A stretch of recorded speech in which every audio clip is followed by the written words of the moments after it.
video of you, and you're driving the truck by hand, like literally working the throttle with your hand. Like, tell me the story behind that, because I mean, that takes another level of concentration to be able to do that, because you're so used to your foot. I mean, I guess maybe the hand throttle, used to a bike, but it's still like, dude, that's wild. Yeah, that's it for sure. I don't know. There's just something embedded in me that I don't like giving up. I don't like quitting, and I don't like letting people down. So it's unfortunately, we were running in a good position. We were in third, trying to chase down Harley Lettner in second, and everything was going really well till the third lap, and we were getting ready to push and actually have a really good solid attack and a good go at the third lap, and literally just kind of come out of the pit lane there and got onto the first big main straight, just a mechanical issue with the fly-by-wire to the throttle. One of the motors locked up, and it wouldn't open the butterflies, and actually that just wouldn't give you any gas. So basically, you're trying to put your foot through the pedal, and the truck's just sitting there idling. So yeah, we were sitting there just trying to think, how can we fix it, and we had no spare little motor to switch over for the fly-by-wire or anything, and then like I've seen probably in the previous few years, some guys have done that, basically just made a mechanical throttle, and so we took the shoelace out of the boot and wrapped it around the linkage in the throttle, disconnected all the fly-by-wire stuff, so it basically made it free, and put the shoelace string through the dash, and tried that, and basically it had like a return on the butterflies, and once we knew it wasn't going to get stuck and jammed on us, then we thought we'll give it a go and go full gas. And for sure, the first 10, 15 miles are a little bit nerve-wracking, because you still have that bit of a feeling that maybe it might lock on, and you don't want a 900 horsepower trophy truck wedged and wide open full gas and trying to pull the thing up. So we were very ready for the main power switch and everything to switch stuff off, but it kind of worked fairly damn well, and like you say, I'm kind of used to being a throttle in the right hand, so it was not really too much out of place. But like I say, a couple of times when you needed the gas, I was trying to put my foot through the floor just to give her a bit of a hop, and that still wasn't working. You just had to try and remember it was all in the hand. So the last lap was pretty wild, but in saying that, I think I averaged like 65 miles an hour with the foot throttle on the second lap, and I only averaged 63, so I dropped, I think it was 2 miles an hour in speed. So, I'm definitely not scared to have a go, mate. And that's I love going flat out, and Robert Johnson gave us that chance in the truck to come and race here, and I just felt like I just didn't want to let the guy down and not finish the race, and to still come across the line fifth with what we had go wrong, being basically down, and I think it was like 45 minutes trying to fix all that up. We're quite stoked. We're still passing trucks and everything. Like after we'd stopped, a few of them had passed us, 6100s and whatnot. So we're making some moves with a hand throttle. That was for sure. That's insane. I gotta think though. It's like, is some of that maybe come from Dakar? Because Dakar, you're out there in some of the most remote places in the entire world, and you're all by yourself, and something mechanical goes wrong on your bike or something like that. I mean, you've got to kind of use your ingenuity to get the thing going again, right? Or you're going to be out there for a while, right? Yeah, exactly. That's right. You're going to be stranded out there for probably anywhere from 5 to 9 hours. So it's you've got to be a little bit of a MacGyver and try and come up with some wild and crazy ideas just to get you across the finish line sometimes. And for sure, that's another area that I guess kind of helps me a little bit to do some crazy and silly things. But I'd nearly put that one at the top of the list. I never thought I'd have full control of a 900 horsepower trophy truck in the right hand, and trying to steer a truck for a full lap of 140 miles with one hand and still carrying that type of speed. So I reckon I'll nearly be putting that one at the top of my list.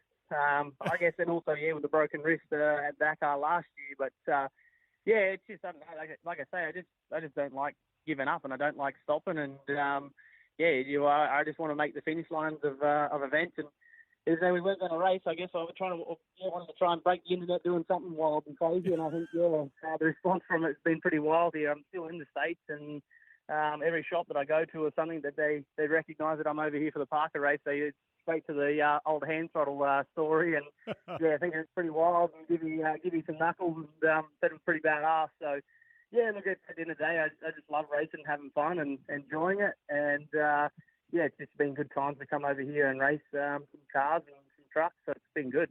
Yeah. Well, and I laugh, and it's funny because, you know, anybody that knows you, and I've got to know you pretty well, and I think most of the off-road community here in the States, I mean, we all know you pretty well. I feel like we've adopted you as your own, or our own, you know. You're Australian, you raced a car, and it's for Australia, but all of us kind of lay a claim to Toby Price as you're kind of half American, buddy. Yeah, mate, I'm very, very blessed and pumped with that. It's yeah, I get the kind of like the what they call the honorary off-road status. I guess it's being an American citizen in off-road, and yeah, look, it's kind of cool. It's crazy to see the following that I do have here in America, even though I am Australian. But yeah, it's cool the support here and things like that. But yeah, I just think people just love it there. We hook it and have a go at everything we can, and keep moving forward and trying to just chase everything that we can get our hands onto. So it's no, I'm very lucky to have that support here in America, and have great people that follow, and yeah, keep up to date with what we're up to. So we just have to yeah, try and keep at it full gas and doing wild and crazy things and try and win some events, mate. We'll be stoked. And we'll be back with more with Toby Price when we return here to the General Tire Down and Dirty Radio Show, powered by Polaris RZR. Whether you're looking for a tire that balances high performance responsiveness and traction in wet and light snow conditions, excellent handling and traction in wet and dry conditions, or a summer performance tire designed with the driving enthusiast in mind, General Tire has you covered. From the all-new G-Max RS to the Grabber ATX, no matter what you drive, General Tire will get you where you're going. Learn more at GeneralTire.com. General Tire, cruising with the Down and Dirty Radio Show since 2012. Looking to have some fun on four wheels? Dirtfish Rally School has you covered. Packing as much adrenaline and adventure as you can handle into high-performance all-wheel drive and rear-wheel drive Subaru rally cars is where the fun begins at Dirtfish. Just 30 minutes outside of Seattle and Snoqualmie, you'll get a chance to train up to 3 full days with some of the country's best instructors and be put through the high-octane rush of rally on mud, dirt, and tarmac. Get started today and call 425-888-7715 or visit us online at dirtfish.com and use code 911 for a 15% discount.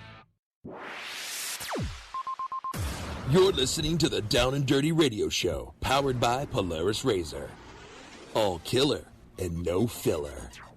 Welcome back to the Down and Dirty Radio Show, powered by Polaris RZR. We've got Toby Price on the line. And Toby, well, you know, and let's go back and talk. We haven't even really talked about this year's Dakar Rally, but you know, I think, you know, obviously you're a multi-time winner of the Dakar Rally. You know what it takes to win that event, but, you know, you're with one of the best teams in the world. You go into this event, and you guys are expecting to win, but, you know, once again, it is Dakar, and it is the hardest event, you know, in the world to win. I mean, you know, going into one of these things, it's I mean, how, you know, I don't even know if I can put it into perspective. I've never raced it, you know, and I've raced in Baja plenty, but, I mean, kind of draw some comparisons. How hard is it not only to win this event, Toby, but just to finish the Dakar Rally? Man, that's exactly how you explain it. It's a hard old challenge, and just to make the finish line, that in itself is a win to anybody, really. So to do that, that's the first thing you're trying to knock off the list and get sorted and just come home safe. And yeah, to be able to try and win it 2 times, like in a way, like, look, you've got to work hard for things. You've got to put a lot of time and effort into like the riding and bits and pieces like that to make it all go to plan. But then in saying that also, you really do have to have a lot of luck and a lot of things fall your way and go the right direction for you there. And yeah, it's just trying to piece it all together and just make a good game plan and a strategy of racing. And sometimes you can have absolutely everything perfect and in the right direction, but basically there could be a guy that's starting back in 25th that gets between a guy that you're battling with in the lead, and he's not even really in contention to try and win. But it can help you or it can hinder you with your overall result. So if he gets in between a guy that you're battling with, that just gives the guy more room to try and catch you or for you to catch them. So it's a lot of things have just got to fall in the right place and right direction for you. And yeah, to say I've got 2 trophies sit at home, I never thought I'd even have one of the things. It's just the mountain you've got to climb to try and win that race. It's just it seems unachievable. And yeah, when you do it, it seems like a dream and just doesn't feel like it actually kind of happened. But it's just like basically riding from the East Coast to the West Coast and trying to do it all in 10 or 12 days. So it's a wild old ride, and it's definitely a challenge that I don't know, for some reason just keeps drawing us back, and it's self-inflicted pain and torture really. So it's but yeah, we enjoy it, we love it, and we're always trying to line up at that race and try and chase that number one place. Well, and what I think is interesting about that rally too, especially for a guy like you that does it on a bike. I mean, I don't want to say it's any easier for guys in four wheels, but it's easier. I mean, I'll just go out and say it. I mean, they can at least at some point kind of sit back in their seat on a stretch and take a little bit of a deep breath. I mean, you on a bike, I mean, it's just a split second and your rally can be over. And at least I feel like the car and truck guys, they've got a little bit of a chance to catch their breath and collect their thoughts. I feel like on a bike, that's got to be so intense because you've got to be 100% on and focused. And, how hard is that over the stretch of 2 weeks to keep that focus? Because, unlike the car and truck guys where they can literally, kind of take a breath, you can't do that, Toby. Yeah, exactly. That's it. It's not taking anything away from them guys that drive the cars, like Nasser and Carlos Sainz and all them guys. They travel at a really high rate of speed too, and it's like there's a lot of concentration in that. But yeah, like you say, it's just there are sections there that they can kind of relax a lot more and just sit there and kind of enjoy the ride and still be wide open on the throttle. But like for us, we're there by ourselves. We're trying to navigate. We're trying to ride the bike at speeds of 90 to 120 mile an hour. I think that's roughly around your 100 to 160 kilometres an hour in Australian talk, basically. But we're trying to do everything, and like I say, we have to be the mechanic, we have to be the rider, we have to be the navigator, we have to be basically sit and fine tuned, ready for the race, and we don't have any outside assistance or help, so it all adds up, and just not to take anything away from them guys that drive the cars, it's just it's definitely a whole different world to be a motorcycle competitor in that race, and we have to do every bit of miles on the seat, and just to try and mentally prepare yourself for something like that. It really wears you down. It's a race that's basically designed to try and break man and machine, and if you come out the other side of it all in one piece and with a trophy in your hand, that's an ultimate dream. But just to even finish that race in the last place, that's still a win at the end of the day too. Yeah. How was it this year? Because this was, you've raced in South America for quite a while now, and obviously it's different every single year, but you've kind of come to know what to expect. How was going to Saudi Arabia this year? I mean, that was a complete shift for everybody. I mean, it was almost even playing field for everybody. How was that shift for not only you, but the team and just everybody in general? Because it's new country, it's new terrain. Everything was new about this year's rally. Yeah, that's right, exactly. It was a complete different rally for us, and no one knew what to expect. No one knew the area that we were going through. No one knew how the people operated there, and just everything was a completely different rally for us. So some of the areas we rode through actually felt like it was in South America, but then on top of that, it was we just knew we were in a completely different race and a different country. But like.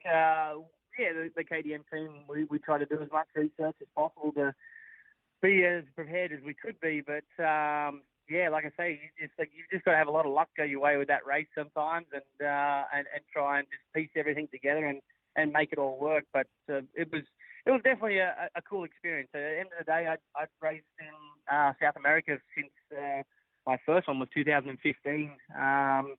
It was cool to actually be in a different country for it, and it was kind of like a new revamped style of race, I guess, and kind of got you excited to go somewhere new, somewhere different, and experience another country. So we're there for the next 4 years now, so we kind of know roughly what we're in for, and basically we'll just go back to the drawing board and start getting ready for 2021. It never ends, and nothing slows down for us. It's just non-stop thinking about Dakar racing, and that's about it. Yeah. Well, that being said, what's the plans for this year? Obviously, you said getting ready for the 2021 Dakar Rally. I know, obviously, you got the Fink there in Australia. You said you own your own truck down there. I know I saw Stadium Super Trucks is coming down there with a handful of races as well. I'm sure we might see you stateside. I mean, what's